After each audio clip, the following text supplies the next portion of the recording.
Good evening, ladies and gentlemen. Thanks for the build-up, Andy. And I should say, not really just ladies and gentlemen, but friends and fellow Ripperologists, because that's the kind of interest that brings us all here. I'm delighted to have been asked along. I really had no idea quite what to expect, and I can tell you that up to now I've enjoyed it. So, right.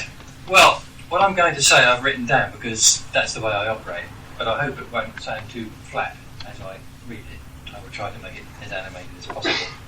Now, when I was asked if I would speak to the club last year at the meeting at the London Dungeon when Stuart Evans's book was launched, my first reaction was to decline. Not out of undue modesty, you understand, but simply because I didn't really think I had anything new to add, and possibly not much to add at all to such a discerning group of Ripper specialists as this. Apart from my two books on the subject, the second written jointly with Colin Wilson, which Andy's referred to, I've dabbled in a number of crime projects.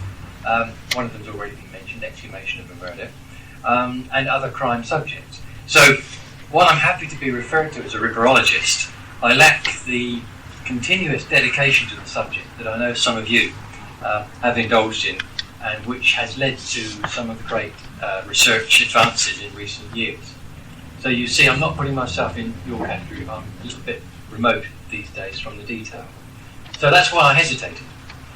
Nevertheless, I was persuaded that I might make a talk which was really sort of based on reminiscences as much as anything else. So I elected to talk around what I called Jack the Ripper's in-trade. Well, at one time we talked about the Whitechapel Murders as having been committed in the last century. Well, now we talk about the books written about the murders as having been published in the last century, and mine is certainly one of those.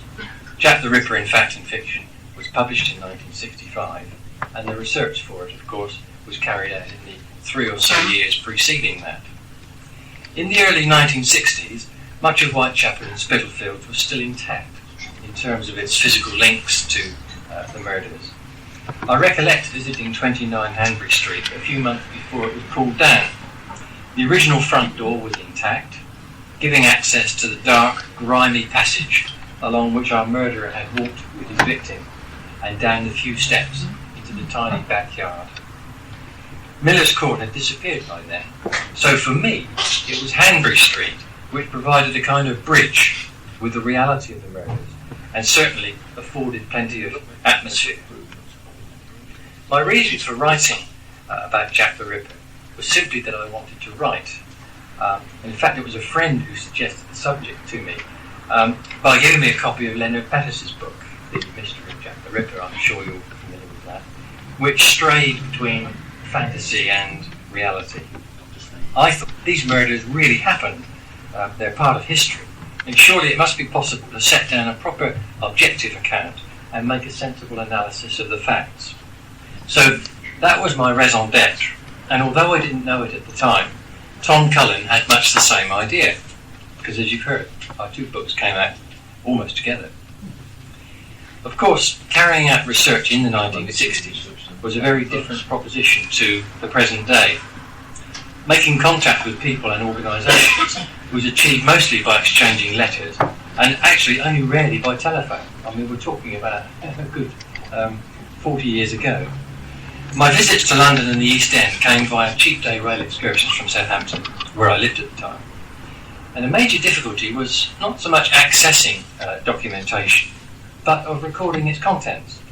With photocopying in its infancy, it really was a matter of writing everything down. Well, this was pretty tedious and time-consuming, but it had one great benefit, which was that it actually got the important facts sort of securely lodged into your head. One of the time-honoured methods of seeking information was to advertise in the personal columns of newspapers. This brought forward some interesting responses, which were among the first in my Ripper in-trade. It is interesting to reflect that many people in the year 1960, perhaps aged 77 or thereabouts, and certainly older than that, had childhood memories of what the East End was like at the time of the murders. Also, it was not inconceivable that the Ripper himself, although admittedly somewhat geriatric, was nevertheless still alive. So that was also part of the perspective of the time. One of my correspondents was Jack Rogers, a sprightly old man in his 80s, who was interviewed on BBC Radio in 1962 about his colourful life as a costermonger here in the East End of London. I tracked him down to his retirement home in Brighton, and the first thing I had to do was to fend off his immediate demands for payment in order to tell me anything. But I used a certain amount of charm to get out of that one. And like most of these people, once they get talking, they can't stop, so it all came flowing out. He claimed to have been with his father setting up their stall in the Minories when Catherine Eddowes was found murdered in Mitre Square. He heard the police whistle and went to see him. He told me the words Jack the Ripper were written in blood on a nearby wall. He added, especially for the benefit of his visitor, he always did this. Of course, the difficulty with these sort of anecdotes is to decide how much you can believe when there is clear evidence of fantasy creeping in. Nevertheless, Jack Rogers was good on the social conditions of the time. He mentioned the proliferation of slaughterhouses in Spitalfields, and particularly in the Aldgate, where some 36 men usually worked all night. That many men wearing blood-stained aprons and carrying sharp knives conjures up an almost Pythonesque setting, doesn't it, for the night of the double event. Now, publishing in the 1960s was a somewhat genteel affair, not the cutthroat business, sorry about that, business it has since become. Television was still being developed, and it too had a genteel quality, not the sort of rushing about kind of era that we're familiar with today. I remember being asked to take part in an interview for TWW in Bristol. I believe TWW was known locally as Telly Welly Wales, but our friends Bob Hinchey could probably... The interview was confirmed by letter, telling me that I would travel by first-class rail to Bristol, and that a taxi, probably a Ford Zodiac white wedding car, would convey me to the studio. The appearance fee was 10 guineas. Well, there you go. That's the big time, isn't it? I did another interview for Southern Television, when I rather ill-advisedly agreed to the producer's request to conjure up a kind of identikit picture of Jack the Ripper. They set an artist to work, and the picture was duly transmitted as part of the interview. It provoked numerous responses, including a telephone call to the studio before I had left, reporting that a man answering that description had been seen in the city centre. The local paper next day carried a report claiming, and I quote, "A face which the police forces of Britain have been hunting since the reign of Queen Victoria was seen on local television last night." So, the media, tricky as ever, eh? This was a bit of an afterthought which I came up with yesterday, actually. And interestingly enough, it also came up in a conversation I had with one of our friends here at the meal that we had earlier. One of the barriers to the serious consideration of the Whitechapel murders in the 1960s was that the public tended to think of Jack the Ripper in terms of a fictional Victorian melodrama. He was a kind of bogeyman who lived really only in the imagination. And one of the ways I countered this was to cast the murders in their social context and refer to the social improvements which followed in their wake. This helped to make the subject respectable, and people began to understand that, despite the sensational label, Jack the Ripper was only too real. I gave a number of lectures developing this social theme, not least at the sociology department at Southampton University, much to my surprise. I used to begin with a quotation from William Booth, the Salvationist, and his reference to, and I expect you're familiar with this, the bastard of a harlot born in a brothel and suckled on gin, his description of the East End prostitutes, which I thought set the scene rather well. It certainly got the students on the edges of their seats, I can tell you. Well, I'll not bore you with an account of the social conditions of the time. I'm sure you're all only too familiar with that. But it is interesting that the Daily Telegraph reported, Annie Chapman will effect in one way what 50 Secretaries of State could never accomplish, focusing attention on the East End conditions. There were some outstanding reformers at the time, including Dr. Thomas Bernardo and the Reverend Samuel Barnett. They led the way, and in the immediate aftermath of the murders, the public contributed £3 million to the Bernardo organisation. That's a tremendous amount of money at that time. Of course, the business climate then was really not much different to what it is today, and complaints soon arose about racketeering over housing developments. This provoked the Socialist League to refer to the operating for profit made literally with the murderer's knife. So there seemed to be a clear view that the advent of the murders had changed things. But back to my correspondence, to my intro, some of whom quite properly belonged to the loony fringe with their offers of Nazi memorabilia and photographs of Belsen. But they were a tiny minority and hardly worth mentioning. Mr. George Keeler, though, who wrote to me from Blackpool claiming to be Jack the Ripper's son, possibly deserves a footnote. His claim, apart from being pursued by the Department of Social Security, was that his father was a wood pattern maker employed by Sir Hiram Maxim, inventor of the machine gun. So I suggest there's a novel line of inquiry there for anyone who wants to take up a piece of research. Well, with each new correspondent comes the hope that some hitherto undiscovered nugget of information will emerge. It rarely happens, of course, but occasionally some useful insight is provided, or maybe a conjugation of previously unrelated incidents. In 1993, I received a letter from a gentleman called Dr. Hal Yarrow. He was a medical practitioner and dermatologist with consulting rooms in Marylebone. He had read the book, which I co-wrote with Colin Wilson, and thought that we had missed an obvious suspect by not naming John McCarthy, the Dorset Street lodging house keeper, as the Ripper. His reasoning was that McCarthy knew the local prostitutes and was trusted by them. He also lived locally and knew the area intimately. Moreover, he was known to have been outside Kelly's room in the early hours of the morning that she was found murdered. He was, said Dr. Yarrow, the last man anyone would suspect of being the Ripper. Now this idea had resonance with information about McCarthy turned up by another correspondent, a chap called Gary Rowe. He maybe knows something, I don't know. Anyway, Gary shared his ideas with me over a 5-year period and developed his own thesis about the Ripper's identity. Gary discovered that there were 2 John McCarthys living at 27 Dorset Street and listed in the 1891 census. Among the 16 people living at that address were John McCarthy, aged 42, who lived with his wife Mary, aged 38, and their son. This John was born in Spitalfield and was classed as a general shopkeeper. The other John McCarthy, also aged 42, lived with his wife Elizabeth, also aged 38, and their 4 daughters. This John was born at Dieppe in France, and his birthplace at least suggests an interesting link with Mary Kelly's French connections. Talking of Mary Kelly brings me to Mark King. Again, I ask if he's known to members. Yeah. Yes, I thought he might be. Mark and I corresponded between 1994 and 1995, and I think he went public in the local newspaper, the East London Advertiser, with his belief that the real Mary Kelly was not murdered and that the body found at Miller's Court was not hers. He referred to the sightings of Mary Kelly after she was supposed to be dead and believes that she was still alive in the early 1900s. Mark made the point that the murderer's mutilation of the body at Miller's Court and obliteration of her features made it unlikely that Joseph Barnett's identification was reliable.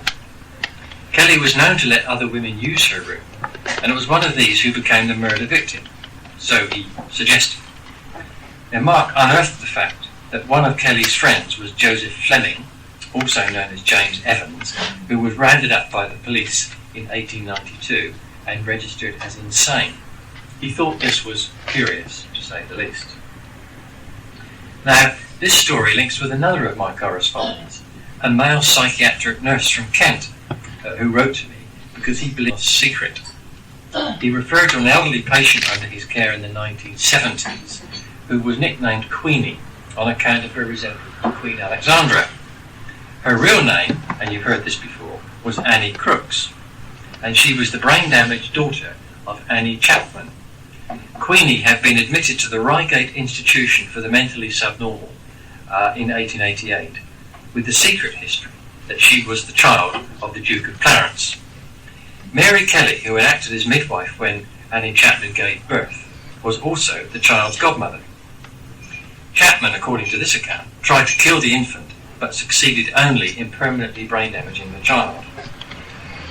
And, following instructions from people in high places, took the child to Reigate. Kelly was regarded as a useful go-between, and she contrived to have another woman murdered in her place at Miller's Court. Mary Kelly, again according to this correspondent, went to live in Leytonstone, where she died in 1938, and Queenie died in 1980, a harmlessly demented geriatric. My correspondent alleged that Queenie's case notes were spirited away to the archivist at Windsor Castle. He said that a search for patients' files at the Reigate institution proved disappointing, as a fire in 1912 had destroyed many of the records held there.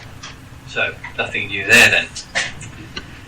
Another conjugation of correspondence was that of Monroe and Boddington.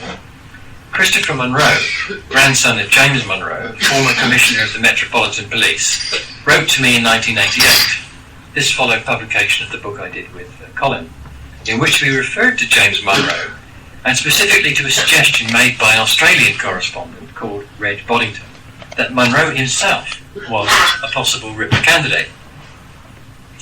Boddington wrote to me over a 12-month period, around about 1967-68, concerning a range of Ripper-related matters.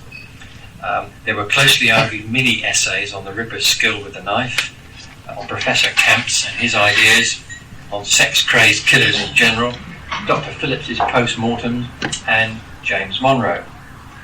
Now, Monroe was described as a vain, secretive man working at the CID. It is a matter of record that he resigned his position in August 1888 because he found it impossible to work with the Commissioner, Sir Charles Warren. Monroe was a policeman through and through, having served in India for 20 years, 6 of them as Inspector General of the Bengal Police. Ironically, after Warren resigned, Monroe was appointed Commissioner in his place and served in that capacity until June 1890, when he resigned a second time. Shades of Peter Mandelson there, I think. On this occasion, his resignation was intended as a protest against the Pensions Bill, which he believed failed to meet the legitimate expectations of the police. So Monroe returned to India, where he took up missionary work. Now, Boddington's, that's the Australian gentleman, his thesis was that Monroe, a highly religious man, had a psychopathic personality and was obsessed with grand ideas about reforming the police service. His ambitions were continually thwarted by Sir Charles Warren, whose thinking always ran down exclusively military lines. The murders were conceived by Monroe, then, as a means of drawing attention to the inadequacies of Scotland Yard, its worthless leadership, and the shocking social conditions of the East End. The idea was to force Warren out and to discredit Sir Robert Anderson so that Monroe would become Commissioner and be free to implement his reforms. All this, of course, not surprisingly, was dismissed by Christopher Monroe in the erudite and wide-ranging letter he sent to me in 1988. Not having my address, he sent his letter care of Sonning Common Post Office and endorsed the envelope. The addressee is a man of letters and may be well known locally, which I can tell you created great amusement in my household. They didn't know anyone like that. Christopher Monroe had been in contact with Keith Skinner, over the back there, and Martin Howells, and broadly favoured M.J. Druitt as a Ripper suspect. He also mentioned a possible memoir left by his grandfather, which, though it mentioned much of importance, omitted any reference to the Ripper murders. He speculated that only a sanitized memoir had been left for the former Commissioner's children, while a revised version, incorporating details of the murders, was written for the eyes only of his eldest son. All this speculation was vouchsafed to Messrs. Skinner and Howells by a well-meaning and well-mannered man who was disturbed about possible stains on his grandfather's reputation. Interestingly, Reg Boddington's thesis of the Ripper as a social reformer had some resonance with Tom Cullen's ideas. Tom noted what he called the dramatic unities of the murders, which came together if it was a murderer's intention to throw light on the social injustice prevailing in the East End. First, where better to start than Whitechapel and Spitalfields? Second, who better to sacrifice as victims than some of the area's prostitutes? Third, what better time than at weekends when the markets and pubs were thronged with people ready to listen to sensational news? And fourth, what better way of heightening the sensation than by leaving the bodies in the street and making no attempts at concealment? So, where does all this leave us? Well, I think, to be truthful, no further forward in terms of establishing the truth of what happened. But it is perhaps another thread in the rich tapestry which has been woven around the Ripper murders. A man in Australia I did not know and had never met or spoken to spent many hours writing letters to a complete stranger on the subject of mutual interest, testing out ideas and theories. I estimate that over the 12 months of our correspondence, Reg Boddington and I probably exchanged over 50,000 words. So there's almost a book's worth in that member of my, that correspondent in my intro. Well, correspondence with established authors, Ripper authors and authorities, produced a mixed response.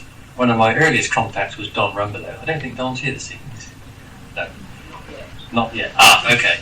And we maintained a steady exchange of information without the sort of coy protectionism that was practiced by some. The same is true for Tommy Tuffield, another name you may be familiar with, who put forward a very well-reasoned thesis identifying Frank Miles, the homosexual artist who once lived with Oscar Wilde, as the Ripper. Tommy continues to keep a watching brief on Ripper affairs from Gibraltar, which is where he now lives. I was also fortunate enough to talk to Dr. Lindsay Neustadter, a distinguished forensic psychiatrist, who eventually contributed a foreword to my book in 1965. His willingness to help was important, as he lent gravitas to the more analytical approach which I and others were trying to take to the subject. He himself said it was important to get away from the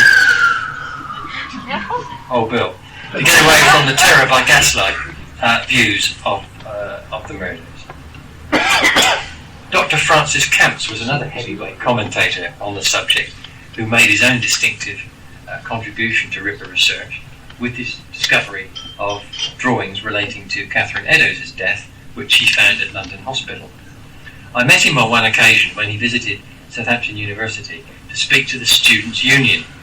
His illustrated lecture consisted of talking about a series of slides interspersed with long sessions filling and lighting his pipe. Anybody who ever met him knew that he was inseparable from this pipe. For the most part, his slides, which I suspect had been rather hurriedly assembled, were pictures of cadavers on the post-mortem table, and his preamble went something along the lines of, "I believe this is the body of a man who was found dead in a public lavatory at Lambeth," and then went on to tell some story about it. I recollect that several students passed out and had to have medical attention. One interesting point that Camps made, though, was about the powers of observation of eyewitnesses. While Camps was talking, a man came into the lecture room, completely unannounced, armed with a long pole to close the windows. At the end of his talk, Camps asked members of the audience to describe the man. The results were unbelievably wide of the mark, so there's a lesson there. Others, though, have been less forthcoming. For example, Dan Farston and Donald McCormick were polite in their disinclination to say anything useful. I also had fairly regular contact with Stephen Knight, until he died so tragically before his time. And in 1976, I was asked to give a paper to Our Society, a group of crime buffs who used to operate under the more recognisable name of the Crimes Club. At that time, Our Society dinners were all male, black tie affairs, with the exception of one dinner a year, which was Ladies' Night. The club's secretary, Judge Henry Elam, thought it would be a fun idea to air the subject of Jack the Ripper, and I was the chosen victim. I did my best to entertain a full house at the Piccadilly Hotel with a review of Ripper theories, including the most recent one at that time, put forward by Stephen Knight in his book Jack the Ripper, The Final Solution.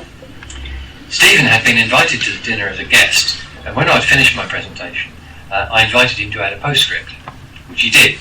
His remarks were heavily laced with allegations of Freemasonry conspiracy, which, in a gathering of judges, senior lawyers, police officers and doctors, will ill-judged. In 1963, I made vain attempts to grapple with the elusive Dr. Thomas Dutton. You remember his fabled Chronicles of Crime, which provided the basis of much of McCormick's research. Donald told me that Dutton gave him permission to take notes from the diaries, and these were the only records that he had.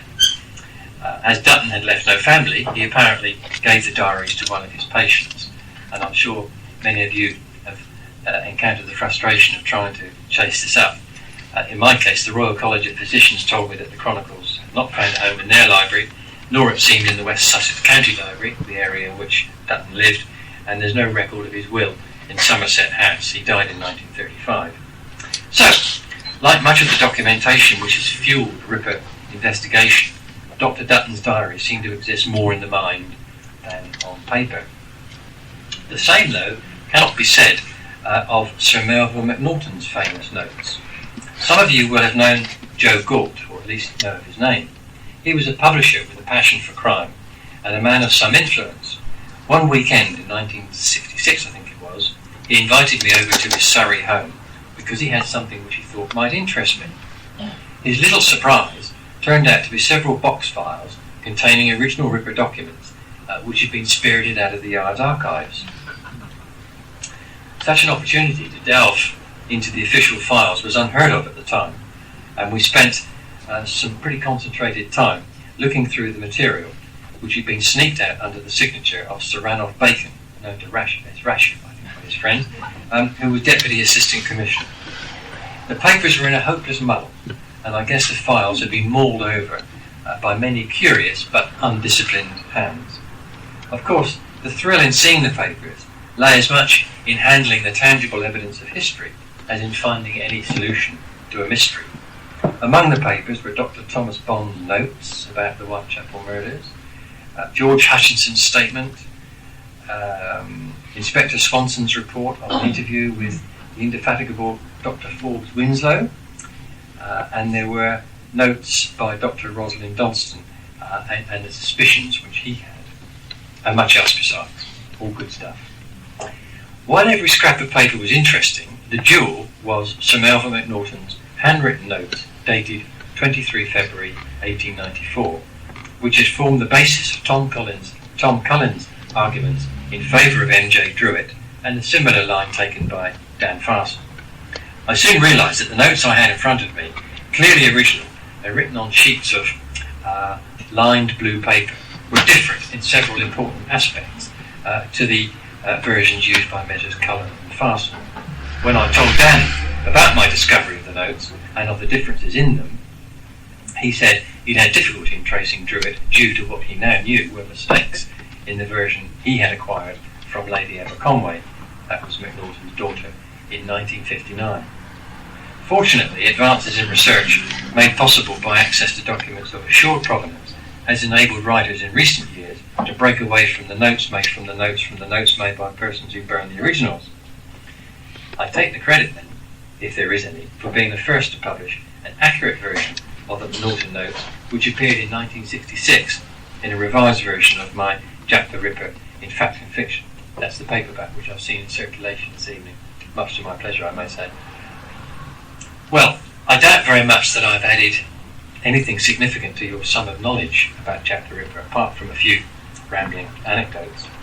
For my part, I've yet to read a theory of identity that I find truly convincing, and I continue to be vexed by some of the well-established facts of the murders, which many have chosen to dismiss. I refer to the question of the Ripper's skills with a knife. Oh no, not that old chestnut again, do I hear someone say. Well, at the risk of taxing your patience, and by way of conclusion, I would like to refer to what some of the doctors at the time said about the murderer's use of the knife. I make the point strongly that we're dealing here with first-hand evidence seen and accessed by practiced observers. Doctors Phillips, Llewellyn, Brown and others were not armchair critics, separated by decades of time and sheafs of notes about notes from the events they described. They were there, they saw the blood, they saw the injuries, they saw the victims' bodies, and they gave their professional opinions. Of course, they didn't all agree. Doctors rarely do. But there was a preponderance of opinion favouring the idea that the Ripper showed some skill with the knife. For example, Dr. Ralph Llewellyn, referring to the mutilation of Polly Nichols, said the wounds were deftly and fairly skillfully performed. Dr. George Baxter Phillips said about Annie Chapman's injuries, "The mutilation of the body was of such a character as could only have been effected by a practised hand." Of the same victim, he also said, "The mode in which the knife had been used seemed to indicate a great anatomical knowledge." Dr. Frederick Gordon Brown, commenting on the injuries inflicted on Catherine Eddowes, said, "I believe the perpetrator of the act must have had considerable knowledge of the position of the organs in the abdominal cavity and the way of removing them. It requires a great deal of medical knowledge to have removed the kidney." And Dr. George Sequeira, also commenting on Catherine Eddowes' injuries, said there was no evidence of any anatomical knowledge other than could be expected of a professional butcher, adding, "He was no stranger to the knife." The main dissenter from what was otherwise a consensus view was Dr. Thomas Bond, who saw the most heavily mutilated victim, Mary Kelly. He believed there was no evidence of any anatomical knowledge on the part of the murderer. Now, if you imagine the police calling a case conference in 1888 to look at all the evidence with a view to establishing some kind of offender profile, you would have 6 medical opinions expressed on the subject of skill with the knife. 5 of those opinions were in favour of skill having been shown, and 1 was totally against. Of the 5, 3 were strongly in favour, and 2 you would say were lukewarm.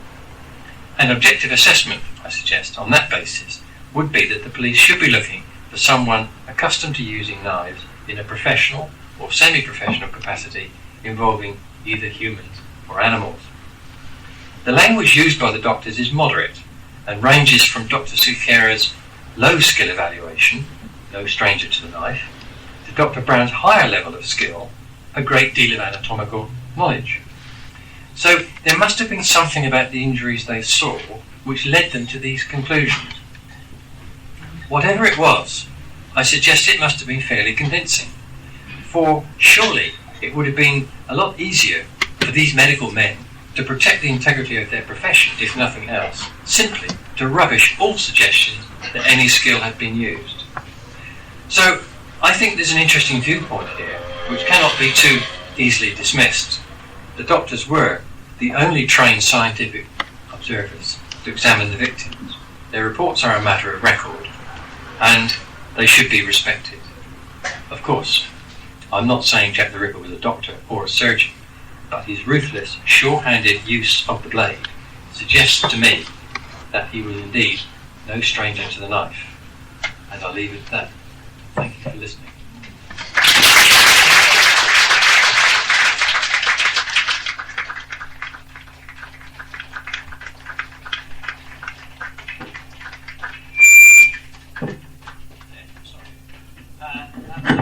Quite a fascinating insight there to a gentleman that was involved in the subject long before the modern wave of books and the new theories that have come along, and I'm sure there's going to be some questions. So Robin, would you mind taking some questions from the audience? I'll do my best. Off there. Right, any questions? Can they also refer back to your book? And Yes. Whatever. Right, okay. Coming over here. Yeah, very interesting there, Robin. One of the questions I've got to ask that we always ask is, did you take any photographs when you were walking around in the 60s? Yes. The ones that were properly exposed were published in the book. There are others, but they're not really of very high quality. I think the favourite one for me, as I mentioned, was 29 Hanbury Street, because that building was virtually intact. And certainly it was a very strange sensation walking down that narrow passageway, which had been almost sort of polished smooth with the hands. I suspect a Ripperologist, actually. I've been down there since to visit this shrine, you might say. But that was quite fascinating. And I don't think the front door of that building had a coat of paint since 1888. Did you go to Bucks Row at all as well to see that? Yes, I went to Bucks Row, Durwood Street, as I think it became, and tried to negotiate the geography of Berners Street. But that was difficult at that time because it had all been built up. So Hanbury Street was the jewel of the old sites, and that, as I say, was pulled down very shortly after I visited. Okay, another question? Anything from the back? Can you, can we just go back to, I mean, you've given us a great overview, and the subject matter you chose to talk to the club about tonight is great, because I say you were one of the first to do it. But equally, an awful lot of people, and you've already recognised that people have got the paperback version of your book. Some of us have got the original. Can you just take us back through your ritual Jewish slaughterman and tell us why that became, still, it's an outstanding theory and no one ever has approached that. Can you just take us through the history of why you decided on that? It has, I think, actually quite an interesting history, because when I wrote the book, my conclusions were drawing me towards this idea of, and I've repeated it several times this evening, of the murderer being no stranger to the knife. So I was looking at butchers and slaughtermen. Because they're ruthless users of the knife. I mean, butchers don't muck about. Time is money. They've got to hack and slash and get it right, so they know how to do the business. And so my thinking was going down that route, and that's what I developed in the first draft of the book. Sent it to the publisher, and as they did in those days, I don't know whether they do it now, they don't make quick decisions. You don't hear anything for months, and you find what they've done. They sent the script to people who know about the subject. And in this case, it was sent to a chap called Fenton Breslow. Okay, and a name known to some. I believe he's a sometime hack who writes in the Daily Express. As well. Yes. I know he was. Yes. I sat almost next to him. Yes. Well, Fenton and I are old friends. And you'll realise why when I tell you the rest of the story. Fenton did a report on this prospective book, and he was very logical about it. He made various suggestions which were quite rational and so on. And he said to me, "Well, really, you've not taken it as far as you should." And I said to Fenton, "Well, what do you mean?" He said, "Well, you're trying to sort of lead up to pinning this on a slaughter." He said, "But there's a further step you can go to, and that is the ritual slaughter." So, in that sense, he sort of guided me. And so I did some research into what all this meant, and what precisely it was that Shochet did, what his standing was in the community, and this kind of thing. And so I then built up the theory, or rather developed it, moving it into that direction. I just felt that it had something going for it, because the Shochet was, his skills were of an order higher than the ordinary slaughterman. They had to be, because the Shochet needed a fairly good working knowledge of human anatomy in order to be able to make the necessary dissections that kept the meat, animal meat, made it kosher. So he had to know quite a bit about anatomy. We're talking, of course, about animals' anatomy here, but obviously we can translate that into someone used to using knives and familiar with, let's say, the anatomy of mammals, animals, and by extrapolation, humans. Also, of course, Shochets lived and worked in the East End of London. They were familiar figures on the street. I guess they would have been dressed in fairly orthodox garb, but then so were a lot of people. But they would have been an accepted part of the daily life of this area. And so they would meet the criteria for someone living in the area, knowing its geography, being familiar with people, and probably living somewhere where you would get off the streets fairly quickly. So in a sense it met a lot of the essential criteria. I've never really sort of said, well, check the river with Shochet, and that's the end of the story. I mean, I just put it forward as an assessment of the facts which were known at the time when I was writing. That, a sensible analysis of those facts could lead you in that direction, and the case on that basis. And I'm not do so until this evening.